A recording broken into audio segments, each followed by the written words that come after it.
How to practice at home. Hello, my friend. Good to see you. How are you? Great. So listen, today I am going to give you lots of ideas about how to practice speaking English when you are alone at home. Home Alone sounds like a film. Are you ready? Let's do it. So listen, today we're going to be looking at how to practice speaking English when you are alone at home. It's not so easy for many people, right? Because maybe you don't have any native English speakers in your city. Maybe there are no tourists that you can go and harass. Maybe there are no groups locally where you can go, chat, and speak English. And maybe you're not ready to go on Skype and try to find some random English person to chat with, somebody you don't know. I mean, that can be quite hard, especially if you're a little bit shy like me. So, what I want to do today is share with you lots of ideas about how you can practice speaking when you're on your own at home alone, right? Good. Now, if you do know me, you may be thinking, what's that strange orange block over there? That wasn't there before. True. And this is my meditating mat. Sometimes where I sit and meditate. Sometimes I don't sit on the wall. I'm just tidying at the moment, so I couldn't find a place to put it. So right now, it's over there. Okay, the truth about speaking is that, yes, you can watch videos, you can watch films, you can listen to podcasts. All of that is great. But at some point, you need to start speaking. You can speak on your own, but also later, you'll need to start interacting and practicing speaking with people. But that's not always easy to do. So right now, today, I'm going to focus on some really practical, simple activities you can do when you're on your own at home to start practicing speaking. The first technique is called Speak into the Mirror, and this is really useful. But it's really, really simple, right? It's easy because you can do this first thing in the morning when you're brushing your teeth. Or, well, you can't speak and brush your teeth, but just before you brush your teeth. And in the evening before going to bed, when you wash your face. What do you mean you don't wash your face in the evening? Why not? My mother always told me, make sure you wash your face, clean behind your ears, wash your neck, scrub your neck. Yeah, wash your face before you go to bed. It takes all the dust and pollution off your face, apparently. Anyway, that's a great time that you can do it. And this is good, because the key to learning and preparing for I is habit, right? If you can attach your learning to an existing habit, brushing your teeth or washing your face, then it makes it much easier. Now, I used to do this when I was learning Chinese. In the morning after brushing my teeth, I would just have a few sentences talking about what I'm going to do today in the future. Right? Speaking Chinese. Today, I'm going to go to the park. I need to go to the supermarket. I'm going to buy some vegetables. I'm meeting Jack at 6 o'clock. I might go to the cinema. All in the future. Brilliant. And then, at the end of the day, you can talk about what you did or what you have done. Today I went to the park, I played football, I went shopping. In the end, I've done a lot. It has been a good day. Right. Past tense, present perfect as well. So you can see, it's actually great to practice different tenses. It's a bit like writing your diary at the end of the day, right? Which is also a great way to practice writing. But this is speaking in front of the mirror. It's nice. It's reflective learning in many ways. Okay, moving on. The next one I call collocation fun. Right. Collocations are words that are often used together. Like, we talk about heavy rain in English. We don't say big rain. Today there's big rain, there is heavy rain. So, these are collocations. Collocation fun is where we're going to practice speaking using a very common teaching method, really based on the task-based approach to teaching. It's based on prepare, practice, present. So, we'll be preparing the words, the collocations, practicing sentences, and then presenting a whole talk. Now, the reason I suggest doing this in front of the mirror is that actually, there are great benefits to talking to a mirror.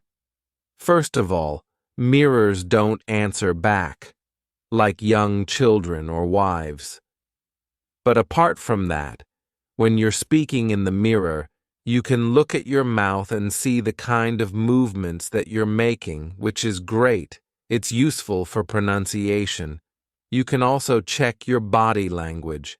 You may be surprised to see that you speak like that without ever moving your arms, or that you suddenly realize, I'm doing this all the time.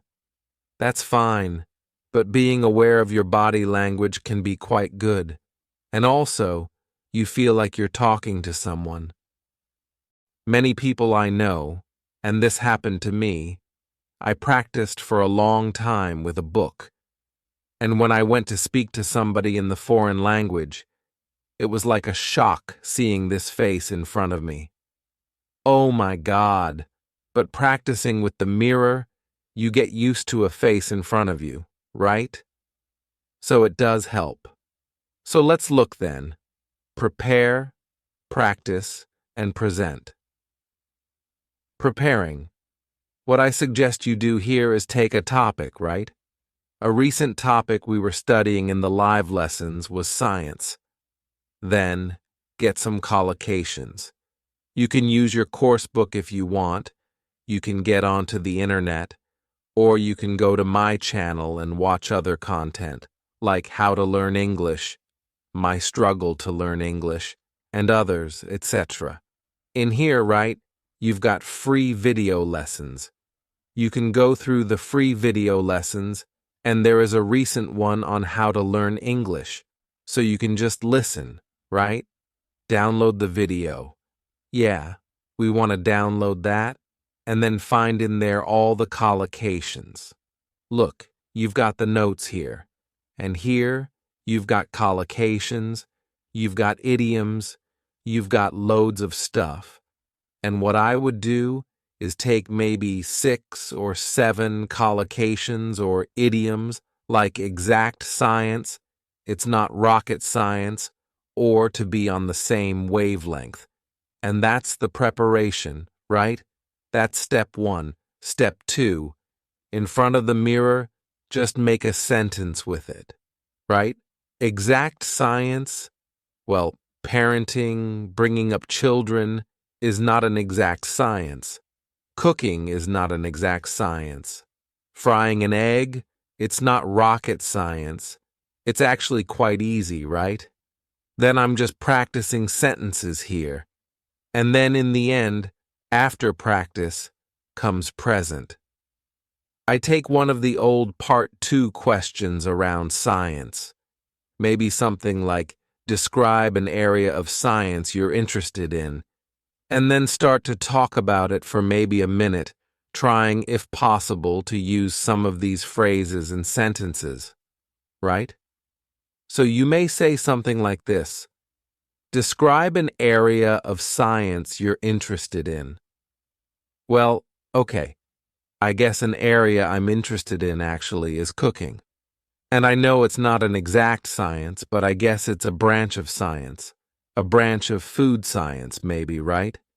And I am interested in the science behind cooking. I think it's very interesting. I know with cooking, when you heat things up, they change. And when you mix different things like sugar and vinegar, you get different levels of acidity, and chemical reactions happen. So I think it's really interesting, right? I think chefs and scientists are really on the same wavelength because they're trying to experiment, discover new things, whether it's cooking or new dishes, things like that.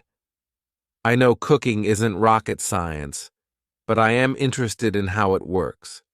So, yes, although it's not a hard science, I think it's an interesting area of science for me. So, you can see what I'm doing here is not giving a perfect part 2 answer. I'm just trying to activate and practice some of these expressions that I've been learning. And that's it, really. So that's it. It's great because preparing the collocations, practicing the sentences, and then presenting a talk is a really tried and tested method. Do it in front of the mirror. It's great. You get everything. You get the contact with somebody, but you can see yourself. You can monitor yourself. It's really, really effective. Collocation fun? Great. I want to go and do it. It sounds like so much fun. I'm going to do it again right now. I'll be back in a moment. Next up, practice with short audios. Now, I am a big fan of extensive listening, right? Listening to podcasts and films, that's great. But when it comes to speaking, I think short audios are much better. They are bite-sized chunks, they're easy to use, and your concentration is shorter for shorter periods of time. You can work with, for example, recorded P-sample answers. There are many websites that have those. Not written, it must be recorded, right? You want to listen and then speak. There's a tool that I've talked about in the past to many of the students here. It's called LingQ. And I like it because it's full of short audios that you can use to help start speaking. And it's free. I mean, there is a paid version, but you can get lots of stuff for free, which is great here. So let me show you first of all how that might work. So this is LingQ. Okay, I'm not going to explain how it works. You can find that out once you sign up for free. But basically, there's a library. You choose your level here. So, let's say I'm going to go intermediate. And you can choose, down here, different audios to listen to. I've got one of my previous lessons here about sport that I will open up. And let me just show you briefly how it works. We'll just focus on the bit on the left, okay? Okay, let's try. Hello, Steph. Hello, Steve. Nice to see you again. Nice to see you again. So what I want you to focus on first is, as you listen to the sentence, pick out the stressed words. Nice to see you. Nice. See you. Like to chat a bit about your interest in sports. Chat. Interest. Sports. So I'm just repeating the stressed words. Chat. Interest. Sports. Sure, you lived in Japan for quite a few years, I think. Lived, Japan, years, I think. Right, about 9 years. 9 years. Okay, so you can see I'm just doing the word stress. And also, you can pick out chunks or phrases that you like or that sound interesting. Years, and I think you lived in different cities. That's right. I lived in Sendai for 4 years, which is a little bit north of Tokyo. A little bit north. A little bit north. That's interesting. Which is a little bit north, right? Not in the north, not located in the north, but a little bit north of, nice, Tokyo for 4 years, and then 1 year down south in Shikoku. Down south. Interesting. Not in the south, but down south. Okay, and did you play any sports when you were in Japan? A little bit. A little bit. I love that. A little bit. Played a little bit of soccer. I played a little bit of soccer. A little bit of soccer. Isn't that great? So you can see I'm picking out either the stressed words or little phrases or chunks that I like, and this is really helping us listen and prepare for speaking. Next, what you'll do after you've finished, if you want, you can check the tape script as you listen again. That's fine. But at the end, what I would like you to try and do is repeat the audio or the lesson, giving a summary. So, repeating it with your words. Not reading, not listening. In fact, you can just close that and focus on your own words, right? Oops. And then, after you've done that and a bit of practice, you could try to retell the lesson or the story and record yourself. If you're not sure, you can use your phone. There are mobile apps to record your voice. There's Vocaroo, which is also a very simple online voice recorder. And recording yourself is great because it puts pressure on you, and that, my friend, is good. Also, you can then, once you've listened back, go and compare your recording to the original lesson or story with the tape script, and see if it's different. Did you make a mistake? Instead of saying a little bit of football, did you say a little bit football? Or did you use different collocations, right? Instead of individualized sports, did you say personal sports or something different? That noticing, again, puts pressure on you, which is great. And it also helps you notice language. Noticing language is a kind of feedback, which is essential to improve. So that's it. Practice with short audios, right? The next one is really fun, and it's about imitating your favorite English-speaking actor or actress. Okay, so here, when you watch a film in English, take some of the actors that you really like and pretend to be them, right? You're copying their body language, their gestures, their facial expressions, their accent, their voice, their words. You're copying everything. Why does this work? Because it's all about identity. A key part of language learning is your identity as an English speaker. And as students, we often have a mask, or we can create a mask, that we hide behind when we speak a foreign language. This can be very, very helpful to reduce anxiety or stress, especially if you're shy or you don't want to, you're embarrassed of mistakes and of not speaking correctly.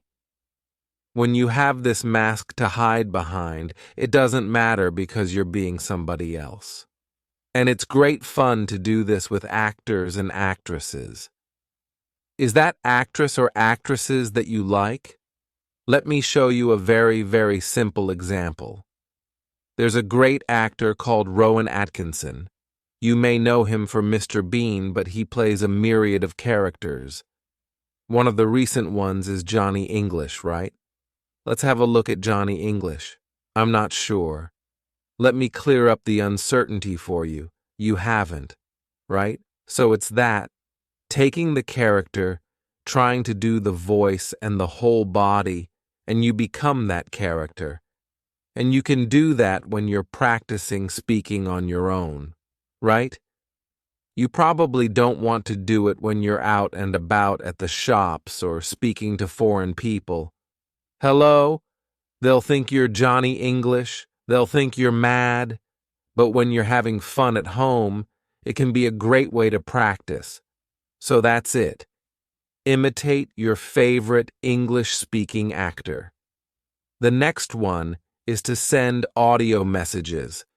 Right now, if you're using Facebook, WhatsApp, or other social media that have a chat facility, often We send text messages. You probably send them in your own language, but you could think about sending them in English, right? And go a step further. Send an audio message rather than a written message, because that will be practicing your English. Okay, you can do this if you have some friends who maybe speak English, or family members.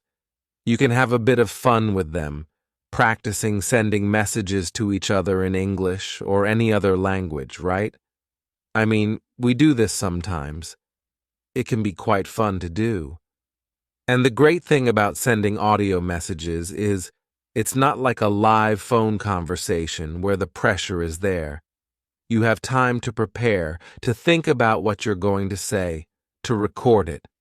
And if you don't like it, delete it, record it again. But it doesn't have to be perfect, right? It's just about practice, not perfection. Practice. So sending audio messages is a great way to do it. Next up, imitate the English foreigner. Now, I'm sure most people can imagine or know how English people speak your language, right? If you've got tourists or you've met people from other countries who speak your language, how do the English people speak your language? Take that sound, that accent, and start to use it. So, for example, let's imagine I'm Spanish, right? And I'm thinking, so how do English people speak Spanish? Right? They don't speak perfectly. They speak with an English accent, right? So the Spanish person would try and speak Spanish with the English accent, right? And then switch to English, but keep that accent. Hello, how are you? I'm fine, thank you. Can you hear that? The same pronunciation and accent. It's easy to switch, and suddenly my English sounds English. It sounds great, right? That's it.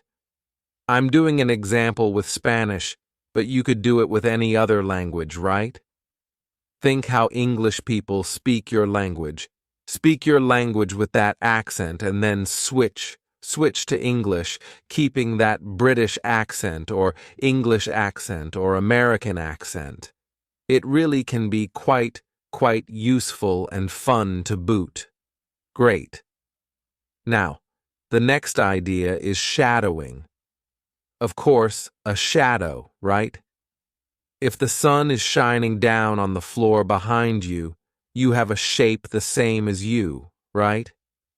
Dark. That's your shadow. The sun leaves a shadow. You leave a shadow. And to shadow someone is to follow somebody. So if I shadow you, it means I'm following you. Sometimes detectives will shadow suspicious people, right? Now, in language, when we shadow somebody, it can be just to repeat them, but you're very close behind them, right? Remember, wherever you go, your shadow follows very closely. So here, the thing to do is to find a short audio and to listen for maybe a minute, and then repeat, almost on top of the voice, but maybe a fraction of a second behind them. So, you're just behind them, but you're really following them very, very closely. Do not wait for the sentence to finish and then repeat. This is different. This is being really close behind them, and it forces you to pick up on word stress and intonation. And if you focus on those two things, it really can help build up that speaking skill, word stress and intonation. Let me kind of demonstrate. So, we've taken from Q-Lips or Q-Lips a little audio. First of all, I recommend you listen to the minute completely so you've got an idea of what it's about, and I've already done that because I'm well prepared. And then, the second time you listen and shadow, let me show you how close we are behind it. I'm going to use my phone so you can hear properly.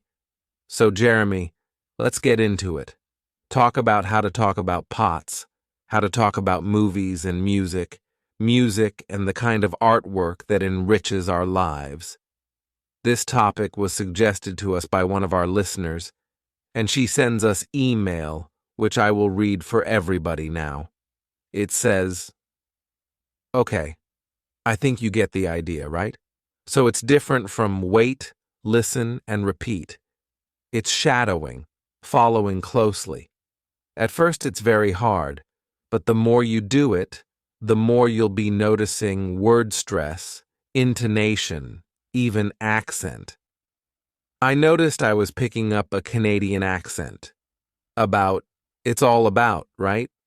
That is shadowing. Let's move on. So, we've had shadowing. Right now, we're going to look at responding. What is responding? Well, put very, very simply, responding is you hear a question, you get an idea, you give an answer, you respond. The biggest problem students have is that they practice. They take a question, they know the question, they've prepared it, and they practice giving answers, right? What happens in the exam? Well, surprise, surprise, in part 3, you get strange questions you weren't ready for. What do you think of globalization? And what do you do? First of all, have something to say about globalization, right? Make sure you've done a bit of research on the topics. Get some ideas. If you don't know, you can always say, "Oh, I haven't thought about that. Let me see." Right. Use a time filler to gain time. Let me see. Use a time filler to gain time.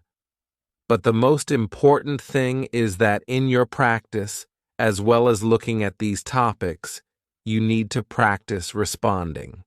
Because in part 3 in the exam, the biggest problem students tell me is, I didn't have an idea.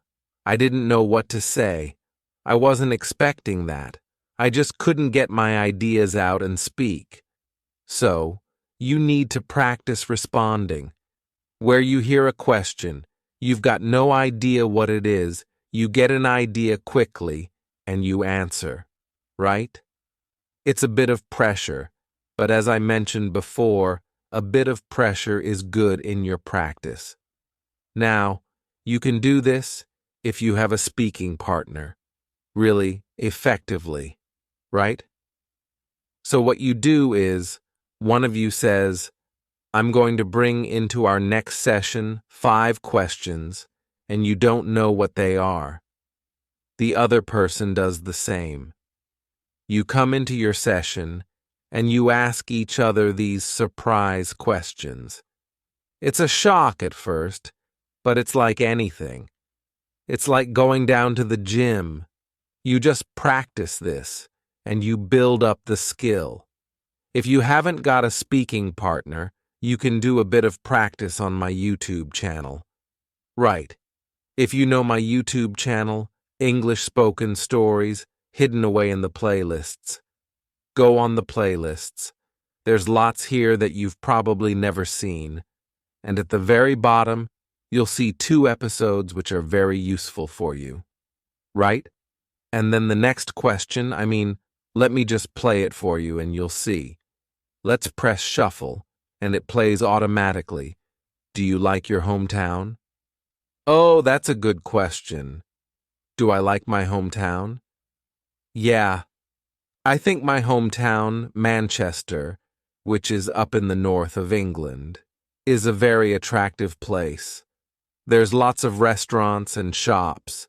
It does attract quite a few tourists as well, and they often come in to see the industrial landscape or the football pitches. We have a famous football team called Manchester United. Do tourists like to visit your hometown? Yeah, there are quite a lot of tourists who come to visit my hometown. So, you see what's happening, right? It's just automatically asking me the next question, and I practice responding because I don't know what the questions are. It's shuffle random. So you can practice that. You can also make your own. Right. Set up your own YouTube channel. Don't worry about people finding it, they rarely do. And you just put some questions up with a gap for the answer, and then shuffle, and Bob's your uncle. Fantastic. That's it. The next suggestion is, describe what you are doing. And I know a lot of teachers suggest this as a way of thinking in English, right? So, when you're out and about, when you're out and about, maybe in the park and you're seeing different things, you describe what you see. Now, I suggest you start with words, right? So there you are, out and about in the park, and you see, oh, bicycle, person, path, trees, bag, woman, phone, and you're using words, right? And then, right as you're walking around the park, you make collocations, little chunks of language, right? Riding a bike, a long path, a cluster of trees, the woman glued to her phone, picnic, having a picnic, maybe, right? And then you go on to make sentences. Okay, this is a bit like that prepare, practice, present we mentioned earlier. So you're going from words to collocations to sentences, right? Oh, there's a man strolling in the park. There's a woman riding a bike. And also there are lots of trees. There's a woman glued to her phone, and she looks like she's about to have a picnic. And you go on and on and on, right? Great. You can do it in any context. You can do it at home or when you're out at the shops, wherever. Now you may think and you may say, yeah, but Ariel, you can't go around the streets talking to yourself. People will think you're mad. Well, yes and no, right? Nowadays, put these on, right? Nowadays, people walk around and they're on the phone and like, hello, yeah, John. Yeah, I'm in the park, actually. Yeah, it's lovely. There's a man strolling over there. There's a woman riding a bicycle. Yeah, I'm good. How are you? Right? That's perfectly normal. To be talking to yourself in the streets, right? And if you're not comfortable with that, you can pretend that you're Johnny English, right? Pretend you're a spy. Hello, yes. There's a man walking along a path. There's a woman riding a bicycle.